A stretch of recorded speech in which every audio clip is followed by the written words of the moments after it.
Good morning बच्चों। हम पढ़ रहे हैं पहला लेसन रसायन विज्ञान की मूल अवधारणा और ये पहला लेसन का छठा वीडियो है। इससे पहले हमने 5वें वीडियो में पढ़ा था पदार्थ की अवस्था। पदार्थ की अवस्था 3 होती हैं। कितनी अवस्था होती हैं भाई? पदार्थ की 3 अवस्था होती हैं, ठोस,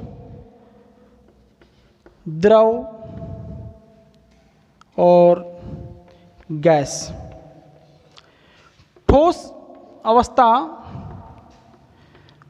पदार्थ की वह अवस्था जिसमें अवयव कणों के मध्य अंतराणुविक आकर्षण बल प्रबल होता है, यानी अंतराणुविक आकर्षण बल प्रबल होता है।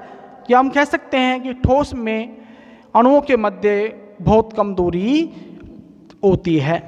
अब इसके जो गुण हैं वो क्या लिखोगे आप? पहला गुण तो यही है कि अंतराणुविक आकर्षण बल प्रबल होता है। इसमें आकार और आयतन दोनों निश्चित होते हैं और इसमें विसरण और संपीड़न गुण नगण्य होता है। कौन कौन से? देखो, आकार और आयतन दोनों निश्चित होते हैं, दोनों निश्चित होते हैं। ठीक है। अवयवी कणों के मध्य बहुत कम दूरी होती है। ठीक है। विसरण और संपीड़न का गुण नगण्य होता है, नगण्य होता है। आगे बात समझिए आपको। भाई ठोस अवस्था क्या है? यानी पदार्थ की वह अवस्था जिसमें अवयव कणों के मध्य प्रबल अंतराणुविक आकर्षण बल पाया जाता है या इन कणों के मध्य दूरी बहुत कम होती है। आकार और आयतन दोनों निश्चित होते हैं। इसमें अवयव कणों के मध्य दूरी बहुत कम होती है। विस्तरण और संपीड़न गुण नगण्य होता है। भाई संपीड़न का मतलब होता है किसी भी वस्तु को दबाना या कोई भी पदार्थ का दबना, संपीड़न कहलाता है। विसरण का मतलब होता है फैलना। विसरण का मतलब क्या होता है भाई? फैलना होता है। अब देखो द्रव अवस्था। अब द्रव अवस्था क्या है? यानी पदार्थ की वह अवस्था जिसमें अवयव कणों के मध्य दूरी ठोसों से कम और गैसों से अधिक होती है, द्रव अवस्था कहलाती है। यानी पदार्थ की वह अवस्था जिसमें अवयव कणों के मध्य दूरी ठोसों से तो अधिक होती है लेकिन गैसों से कम होती है, द्रव अवस्था कहलाती है। इसके जो गुणों की अगर हम बात करें तो लिखोगे आप, इसका आकार तो अनिश्चित होता है, आकार तो अनिश्चित होता है तथा आयतन निश्चित होता है, आयतन निश्चित होता है। आगे बात समझिए आपको। ठीक है भाई, आकार तो निश्चित होता है और आयतन निश्चित होता है। जैसे आपने 1 लीटर पानी को ले लिया, आपने 1 लीटर पानी को बाल्टी में डाला तो उसने बाल्टी का आकार ले लिया। इस 1 लीटर पानी को आपने बोतल में डाला तो बोतल का आकार ले लिया। इस 1 लीटर पानी को आपने परात में डाला तो ये परात का आकार ले लेगा। ठीक है। इस प्रकार आप कह सकते हो कि द्रवों में आकार तो निश्चित होता है लेकिन आयतन निश्चित होता है। आगे बात में आगे देखो, अंतराणुविक आकर्षण बल ठोसों से तो कम होता है और गैसों से अधिक होता है, या अवयव कणों के मध्य दूरी ठोसों से अधिक होती है लेकिन गैसों से कम होती है। ठीक है। विसरण और संपीड़न का गुण कह सकते हो आप कि विसरण का और संपीड़न का गुण ठोसों से तो अधिक पाया जाता है लेकिन गैसों से कम होता है। ठीक है। गैसों में देखो, गैस अवस्था पदार्थ की वह अवस्था जिसमें अवयव कणों के मध्य दूरी बहुत अधिक होती है। अवयवी कणों के मध्य दूरी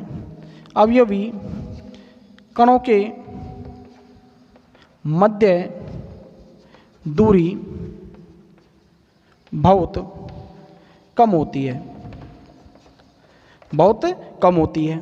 ठीक है। अवयव कणों के मध्य दूरी बहुत अधिक होती है, बहुत अधिक होती है। ठीक है।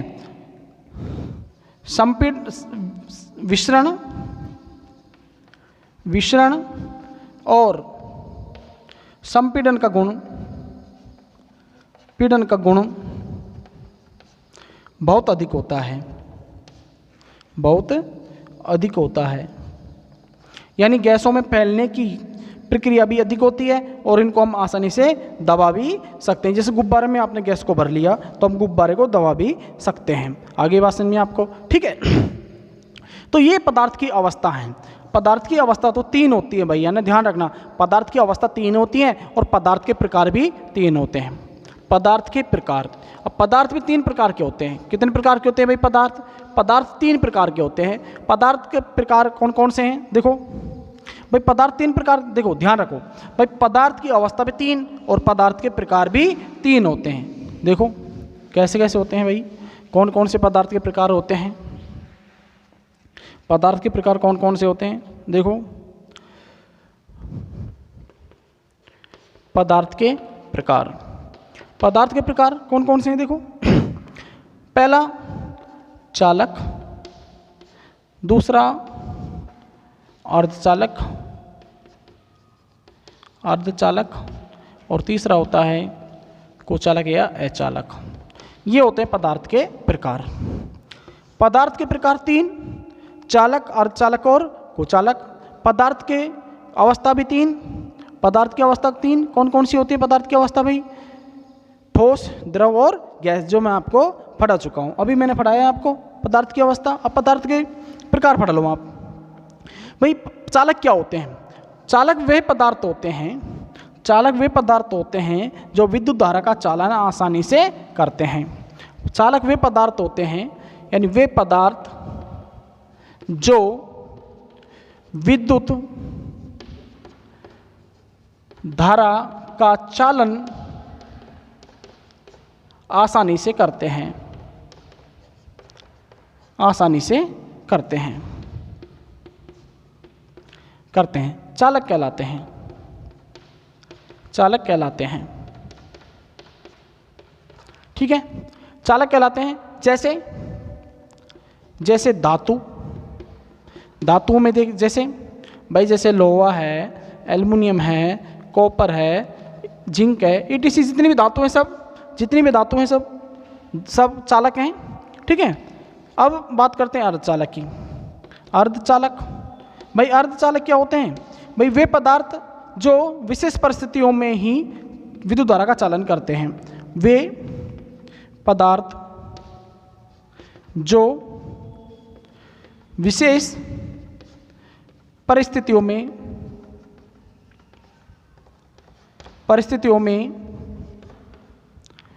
विद्युत धारा का चालन करते हैं, विद्युत धारा का चालन करते हैं। अर्धचालक जो बनते हैं वो बनते हैं विशेष धातुओं से, जैसे सिलिकॉन, जर्मेनियम। ये अर्धचालक आपको फिजिक्स में पढ़ाए जाएंगे और 12th क्लास में केमिस्ट्री में भी पढ़ाए जाएंगे अर्धचालक आपको। ठीक है, आगे देखते हैं कुचालक। भाई कुचालक क्या है या अचालक क्या है? वे पदार्थ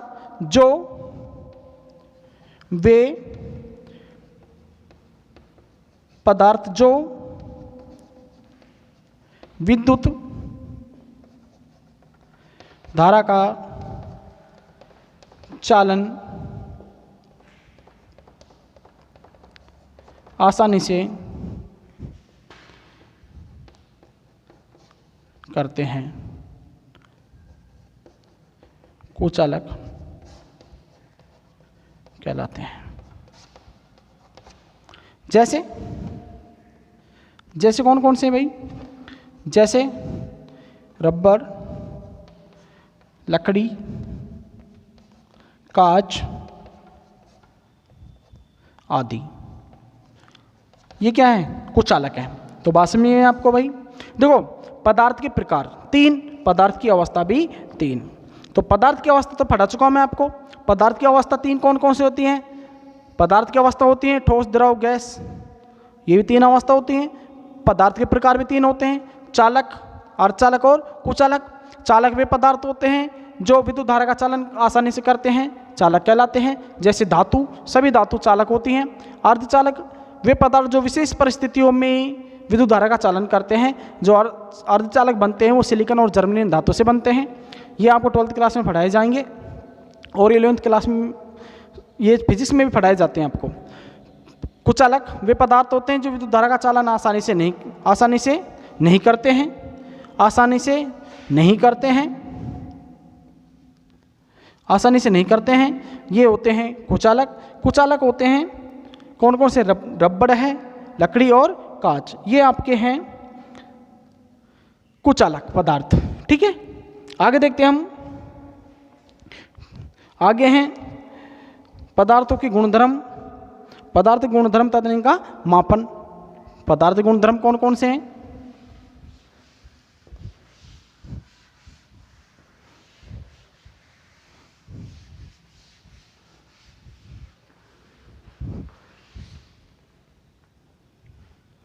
पदार्थ गुणधर्म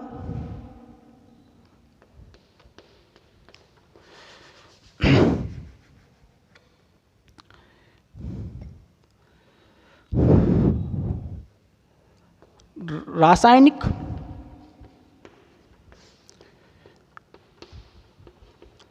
पदार्थों के गुणधर्म तथा इनका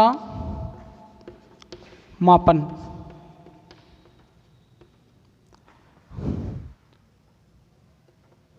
रासायनिक पदार्थों गुणधर्म तथा इनका मापन।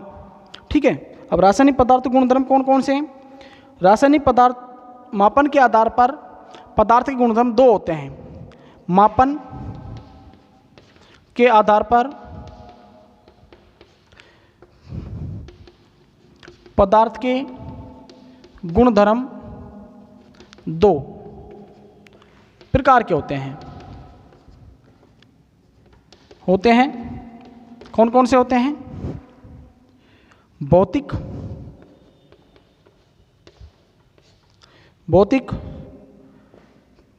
भौतिक गुणधर्म तथा रासायनिक गुणधर्म।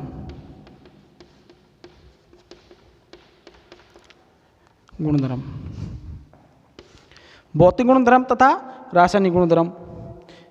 भौतिक गुणधर्म वे होते हैं जिनको मापने के लिए संगठन तथा संरचना में परिवर्तन की आवश्यकता होती है, भौतिक गुणधर्म कहलाते हैं। भौतिक गुणधर्म भाई जिन्हें मापने के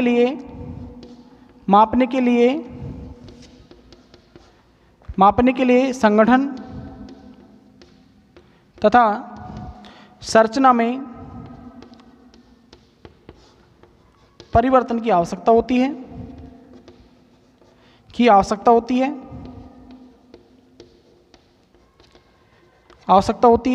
क्या कहलाते हैं? भौतिक गुणधर्म कहलाते हैं। और भौतिक गुणधर्म होते हैं आपके ताप, गंध, रंग, आयतन, क्षेत्रफल। जैसे एग्जाम्पल के लिए जैसे ताप, गंध, रंग, क्षेत्रफल,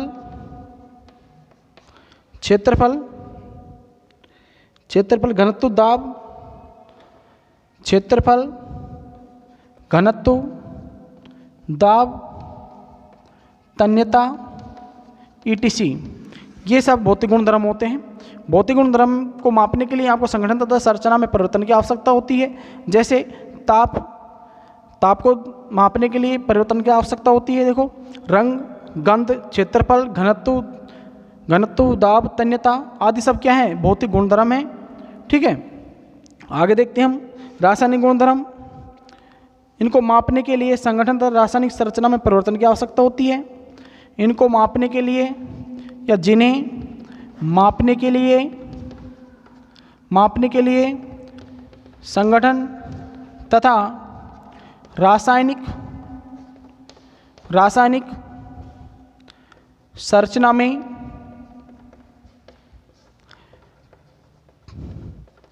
परिवर्तन की आवश्यकता होती है।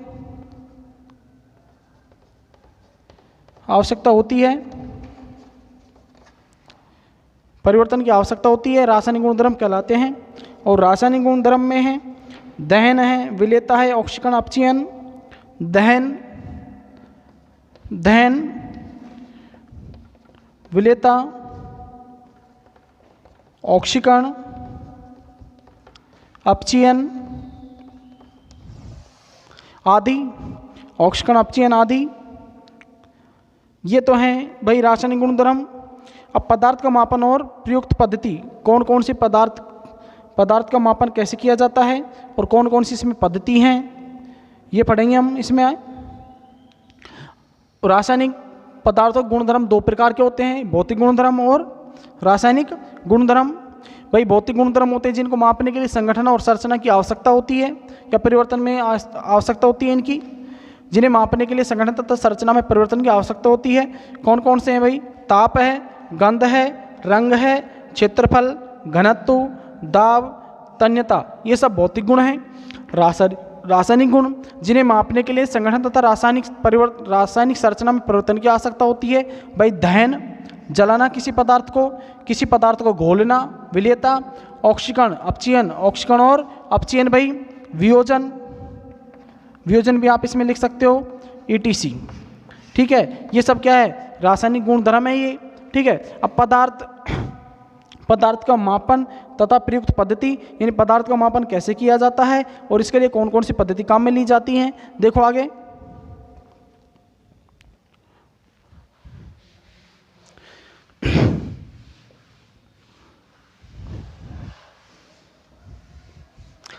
पदार्थ का मापन और प्रयुक्त पद्धति।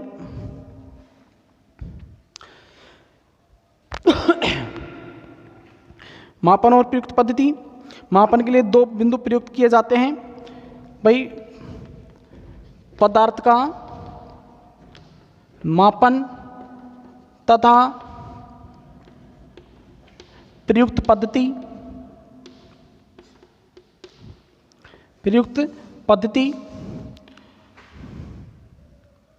पदार्थ के मापन के लिए दो बिंदु प्रयुक्त काम में लिए जाते हैं। पद्धति, पदार्थ के मापन के लिए दो बिंदु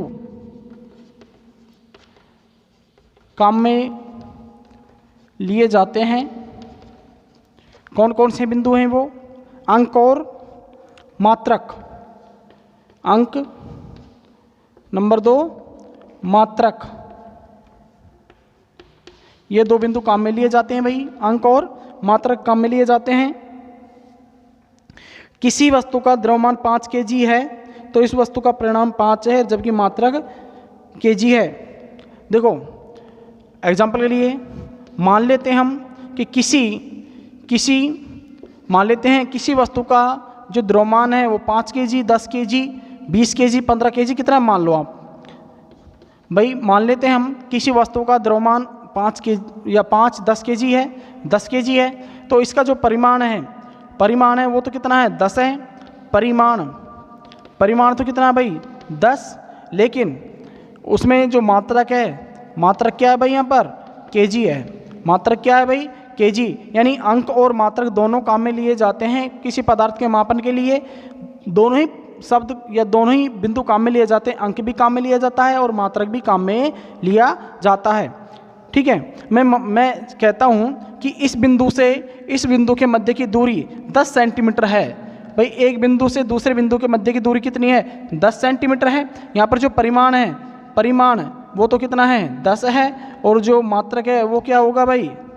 सेंटीमीटर होगा। आगे बात समझ में, यानी किसी पदार्थ के मापन के लिए दोनों बिंदु काम में लिए जाते हैं, अंक और मात्रक दोनों ही काम में लिए जाते हैं। आगे बात समझ में आपको। लंबाई, द्रव्यमान तथा समय के मात्रा को निर्धारित करने के लिए 3 पद्धति काम में ली जाती है जिनको CGS, MKS और SI 3 पद्धति कहते हैं इनको, या FPS। लंबाई, द्रव्यमान और समय को मापने के लिए। आगे बात समझिए आपको। पदार्थ का मापन करने के लिए 2 बिंदु काम में लिए जाते हैं, अंक और मात्रक। इसी प्रकार लंबाई, द्रव्यमान तथा समय का मापन करने के लिए 3 पद्धति काम में ली जाती हैं। कौन कौन सी हैं? CGS, दूसरी पद्धति है MKS, तीसरी जो पद्धति है वो है FPS,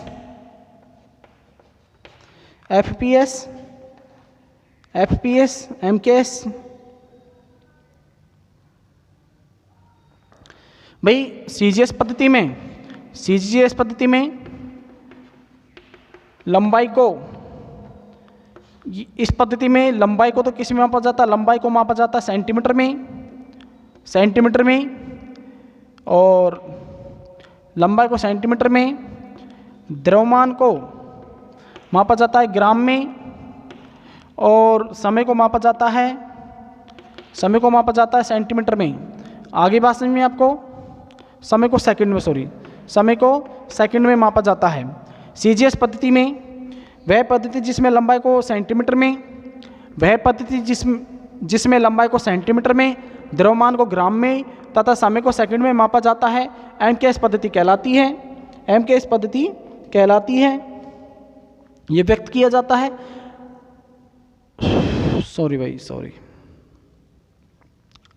वह पद्धति जिसमें लंबाई को सेंटीमीटर में, द्रव्यमान को ग्राम में और समय को सेकंड में मापा जाता है, CGS पद्धति कहलाती है। क्या कहलाती है भाई? CGS पद्धति कहलाती है। अब MKS पद्धति को देखो, लंबाई को MKS, CGS देखो, लंबाई सेंटीमीटर में, द्रव्यमान ग्राम में और समय सेकंड में, यानी CGS। समझ आया? यानी सेंटीमीटर, ग्राम और सेकंड। लंबाई को मापा जाता है मीटर में, द्रव्यमान को मापा जाता है केजी में, समय को मापा जाता है सेकंड में, MKS। आगे बात समझ में आपको? मीटर, KS यानी लंबाई को मीटर में, द्रव्यमान को किलोग्राम में और समय को सेकंड में मापा जाता है, MKS पद्धति कहलाती है। आगे बात समझ में आपके? इसी तरह यहाँ पर FPS में देखो, FPS में देखो, लंबाई मापी जाती है फुट में, और द्रव्यमान को मापा जाता है पाउंड में, और समय को मापा जाता है सेकंड में, यानी F फुट, पाउंड P और S FPS, CGS, MKS और FPS। लंबाई, द्रव्यमान और समय। लंबाई को CGS में मापा जाता है सेंटीमीटर में, लंबाई को सेंटीमीटर में, द्रव्यमान को ग्राम में और समय को सेकंड में, CGS। लंबाई को मीटर में, द्रव्यमान को किलोग्राम में, समय को सेकंड में, यानी MKS। आगे समझें, मीटर, किलोग्राम और सेकंड। इसी तरह FPS में देखो, लंबाई को फुट में,